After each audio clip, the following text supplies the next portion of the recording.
2000 అంటే 29 ఎలక్షన్‌కి సంబంధించి ఒక్కొక్క నియోజకవర్గంలో గెలవాలంటే ఎదురు పార్టీ వాళ్ళు 100,00,00,000 లేకపోతే 50,00,00,000 పెడతారు. విజయకుమార్ గారి దగ్గర అంత డబ్బులున్నాయా? లేకపోతే ఏంటి పరిస్థితి? ప్రజలే మా ధనం, ఆ! ప్రజలే మా ఆస్తి. ఓకే. 80% మంది ప్రజల కోసం మేము పనిచేస్తున్నాం. ఓకే. సో, అది డబ్బుతో ఓటు ఏస్తారా?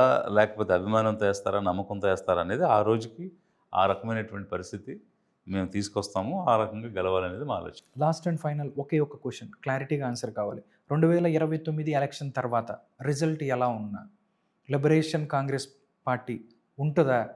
రాజకీయాల్లోనే ఉంటారా? అంటే ఏం చెప్తారు? అంటే కొంతమంది ఎలక్షన్ తర్వాత కనుమరుగైన చాలామంది ఉన్నారు. అది ఏం చెప్తారు మీరు? అదే ఇప్పుడు ఎలక్షన్ ముందే స్టార్ట్ చేసాం. ఆ! ఎలక్షన్ అయిపోగానే కంప్లీట్ కనిపించుకోకుండా కనీసం 100 పార్టీలు వెళ్ళిపోయింటాయి. అవును. చాలా వెళ్ళిపోయినాయి. ఈవెన్ మొన్న 24లో జరిగిన ఎన్నికల్లో 100 పార్టీలు పోటీ చేసి ఉంటాయి. బట్ ఈ రోజు ఏ పార్టీ కనిపిస్తుంది? ఏం కనిపించడం లేదు కదా. అవును. But we stood up. So ఒక ఆలోచన, ఆశయంతో వచ్చాము. ఆ లక్ష్యం నెరవేరే వరకు ఖచ్చితంగా పోరాడతాం. సో అలాంటి వ్యవస్థ నిర్మాణం చేస్తున్నాను నేను. ఒకవేళ బై ఎనీ ఛాన్స్ నేను లేను, ఇంకొకరు దీన్ని నడిపిస్తారు. ఓకే. కాబట్టి అంటే మనం మనుషులు శాశ్వతం కాదు కదా, బట్ వ్యవస్థ శాశ్వతం. అలా శాశ్వతంగా నిలబడే విధంగా దీన్ని నడిపించడానికే నేను ఏర్పాట్లు చేస్తున్నాను. Whether I am there or not, party should sustain. Sir మీ నినాదం ఏంటంటే అధిక జనులు ఎవరైతే ఉన్నారో వాళ్ళందరినీ కూడా వాళ్ళకి అధికారం రావాలి, రాజ్యాధికారం కావాలి. అంబేద్కర్ ఏదైతే కలలు కన్నాడో అలాంటి అధికారం రావాలని కోరుకున్నారు. నిజంగా ఇప్పటి వరకు కూడా మైనారిటీలు అవ్వచ్చు, వెనకబడిన తరగతులు, లేకపోతే ఎస్సీ ఎస్టీలు వీళ్ళందరూ కూడా కొన్ని పార్టీల కింద ఎక్కడో ఓటు బ్యాంక్ అనో ఇలాగే ఉన్న పరిస్థితి ఉంది. ఇంతమంది చెయ్యని మార్పు విజయ్ కుమార్ ఒక్కడొచ్చి చేస్తాడు అని అని అనిపిస్తుందా? ఏమన్నా మార్పు వస్తుందని అనిపిస్తుందా మీకు?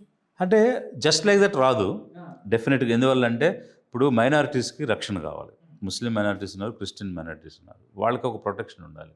ఎక్కడ ఉంటే మాకు ప్రొటెక్షన్ ఉంటుందని అనుకుంటారో వాళ్ళు ఆ వైపు ఉంటారు. అలా డిఫరెంట్ సెక్షన్స్ ఒక భయంలో, ఒక ఇన్సెక్యూరిటీలో బ్రతుకుతున్నారు. వాళ్ళందరికీ నేనున్నాను, నేను నిలబడతాను, మీకు అండగా ఉంటానని ధైర్యం ఇవ్వగలిగినప్పుడు డెఫినెట్గా వస్తారు. అలాంటి అండగా పేదల తరపున, పీడితుల తరపున అండగా నిలబడతాను అనే ధైర్యాన్ని ఇవ్వడానికే నేను వచ్చాను. ఆ ధైర్యం రోజు గడిచే కొలది కనిపిస్తుంది. మా యాక్షన్లో, మా చర్యల్లో చూపిస్తాం.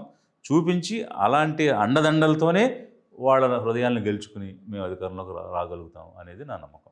Thank you so much sir. మీ ఆలోచన బాగుంది. ప్రజల కోసం, ఎవరైతే అధిక జనుల కోసం మీరు వస్తున్నామో, మార్పు కోసం వస్తున్నామని చెప్తున్నారు. డెఫినెట్లీ మీ యొక్క ఈ ప్రయత్నం ఏదైతే ఉందో విజయం వైపు మిమ్మల్ని తీసుకెళ్లాలని కోరుకుంటున్నాను. ప్రజలకి మంచి ఏదైతే పరిపాలన అందించాలి మీరు ఫ్యూచర్లో అని చెప్పి మీరు కూడా శాసనసభ లేకపోతే ప్రజాసభలకు కూడా మీరు వెళ్ళాలని నేను కోరుకుంటున్నాను. Thank you so much Vijay Kumar garu. Okay, thank you.